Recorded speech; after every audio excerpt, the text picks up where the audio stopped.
Doctora Soledad, buenas noches, compañeros, compañeras de Cálculo 3 o Análisis Matemático 3. En esta oportunidad me toca exponer el tema de aplicación de ecuación diferencial de segundo orden de circuitos eléctricos. Integramos el grupo, somos mi persona, Henry Moreno Sangaba, Carlos Alexander Cruz Moreno, Eliezer Galao Bustamante, Pamela Hurtado Guamaní, Alexander Gutiérrez y Jorge Ponce. Bien, hablamos de un poco de la teoría. Dice, circuitos eléctricos. Sabemos que desde hace más de un siglo la humanidad ha utilizado en su beneficio la energía eléctrica. Actualmente usamos diferentes aparatos que la necesitan. Basta recordar solo los aparatos electrodomésticos que tenemos en nuestra casa para reconocer que sin ellos nuestra vida sería diferente. La energía eléctrica se transmite de diversas formas. Por ejemplo, la instalación eléctrica en nuestras casas transmite la energía por medio de cables de cobre que forman diferentes circuitos. Estos circuitos son los más simples, pero en los aparatos electrónicos, como teléfonos celulares, televisiones, etc., aparecen elementos que almacenan y distribuyen la energía de diversas formas. En esta sección se estudian los conceptos básicos de circuitos y las ecuaciones diferenciales que los modelan. Se inician los conceptos de campo eléctrico y diferencial de potencial. La energía eléctrica se transmite por diversos materiales llamados conductores. Estos materiales tienen la propiedad de que cargas eléctricas, como electrones o iones positivos, libres circulan por ellos en direcciones aleatorias, como los átomos en un gas confirmado, y solo se mueve en una dirección preferencial cuando se coloca una fuente de voltaje o batería en el extremo del conductor.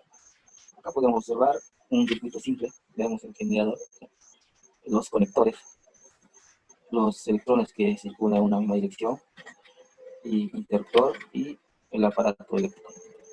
Bien, en circuito tenemos dos partes, que una parte es circuito RL y el siguiente es circuito RC. ¿Qué es un circuito RL? Un circuito RL es un circuito eléctrico que contiene una resistencia y una bobina en serie. Se dice que la bobina se opone transitoriamente al establecimiento de una corriente en el circuito. Como podemos observar, la ecuación diferencial que rige el circuito es la siguiente. La inductancia deriva de la intensidad de corriente sobre T, más la resistencia por la corriente es igual a la carga. Acá podemos observar el cuadro, la imagen que representa un circuito de RC. Por consiguiente, un circuito RC es un circuito eléctrico compuesto de resistencias y condensadores. La forma más simple del circuito RC es el circuito RC de primer orden, compuesto por una resistencia y un condensador. Los circuitos RC pueden usarse para filtrar la señal alterna, al bloquear ciertas frecuencias y dejar pasar otras. Los filtros RC más comunes son los filtros paso alto, filtro paso bajo, filtro paso banda y el filtro de rechazo de banda. Entre las características de los circuitos RC está la de ser sistemas lineales y invariantes en el tiempo. Como podemos apreciar acá en la imagen, el circuito de RC, que está representada su ecuación diferencial de la resistencia derivada de la carga respecto al tiempo más la carga sobre la capacitancia es igual al voltaje. Resistores. ¿Qué es un resistor? Un resistor es un dispositivo formado por un material conductor que disipa energía al paso de corriente eléctrica. Si se aplica la misma diferencia de potencial a los extremos de dos conductores de material diferentes, por ejemplo, cobre y aluminio, con la misma geometría, forma y dimensiones, se producen intensidades de corrientes diferentes.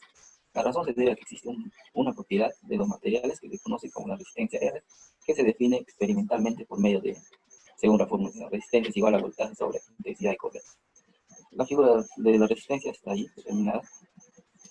Ahora, ¿qué es ley de Ohm?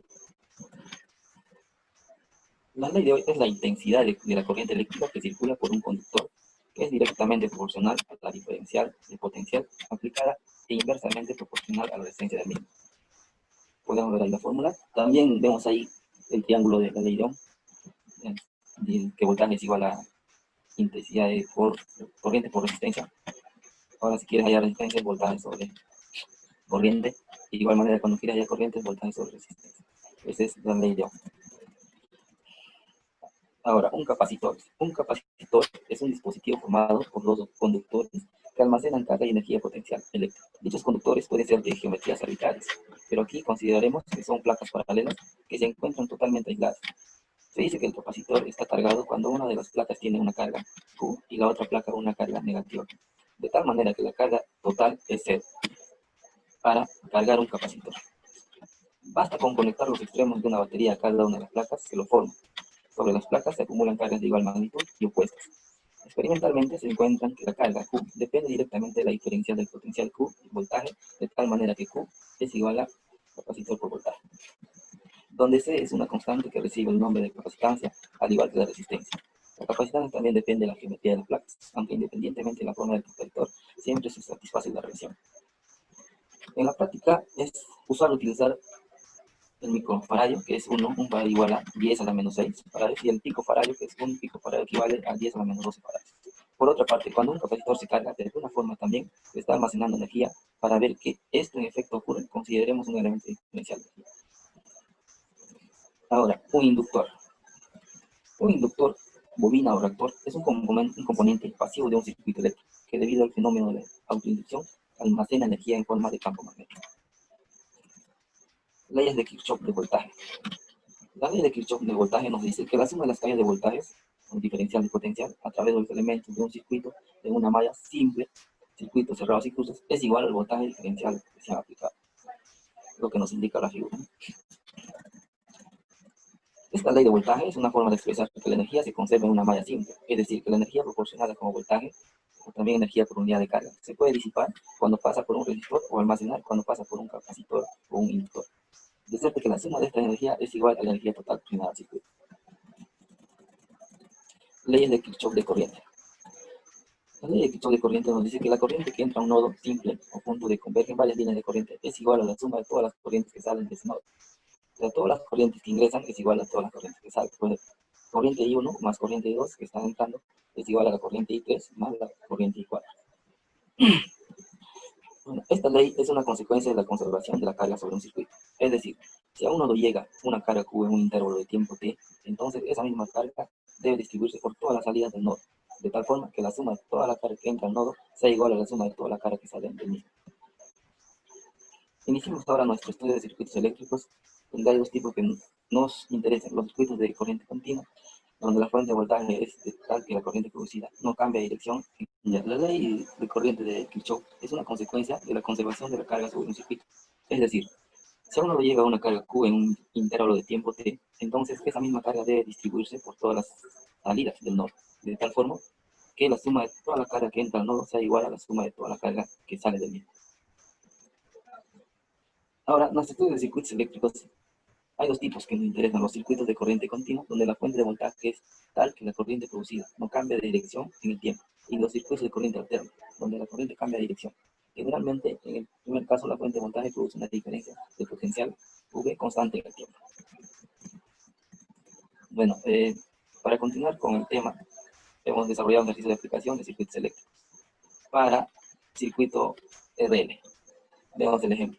Un condensador de 12 voltios se conecta en un circuito en serie RL con inductancia de medio henrios y una resistencia de 10 ohms, donde nos pide determinar la corriente si la corriente inicial es 0. Tenemos como datos 12 voltios, un medio henrios y 10 ohms. Representamos ahí el circuito RL. Por ecuación diferencial de RL tenemos que inductancia derivada de I respecto de T más resistencia por I es igual al voltaje por fórmula, ¿no? Entonces reemplazamos los valores: un medio más 10 por I es igual a 12. Para poder resolver, tenemos que multiplicar sobre la ecuación, tenemos que multiplicar por 2 a toda la ecuación, donde nos quedaría 2 sobre 2 derivada de I sobre el tiempo más 20 I igual a 24 voltios. Simplificando, nos quedaría derivada de I respecto de T más 20 por I igual a 24. Entonces, hallamos un factor integrante U es igual a, por fórmula, E integral de P de T derivada de T, donde nos va a resultar E integral de 20 diferencial de T. Integrando eso nos quedaría U es igual a E a la 20T. En la ecuación multiplicamos E a la 20T a toda la ecuación. En derivada de I respecto a T más 20I igual a 24, multiplicamos el resultado de U, que sería igual E a la 20T diferencial de I respecto a T más 20E a la 20T por I es igual a 24E a la 20T. Ahí nos podemos dar cuenta que tenemos una derivada de producto. Resolviendo esa derivada de producto, tenemos que derivada de E a la 20T por I respecto a T va a ser igual a 24E a la 20T. Integrando, vemos que derivada con integral se va, nos quedaría E a la 20T por I, y en la otra nos quedaría 24 e a la 20t sobre 20. ¿Por qué? Porque derivamos 20t, e a la 20t. Derivando e a la 20t nos quedaría 1 sobre 20, sobre e a la 20. Y nos queda la siguiente forma, más la constante. Ahora, simplificando, nos quedaría que y e a la 20t pasaría al otro como exponente también. Entonces nos quedaría 6 quintos e a la 20t por e a la menos 20t más la constante por e a la menos 20t. Donde podemos ver que e a la 20t por e a la menos 20t simplificamos y nos quedaría solamente i igual a 6 quintos más c e a la menos 20t. Y de esa forma hallaríamos la corriente como nos pide el problema. Eso sería todo. Muchas gracias.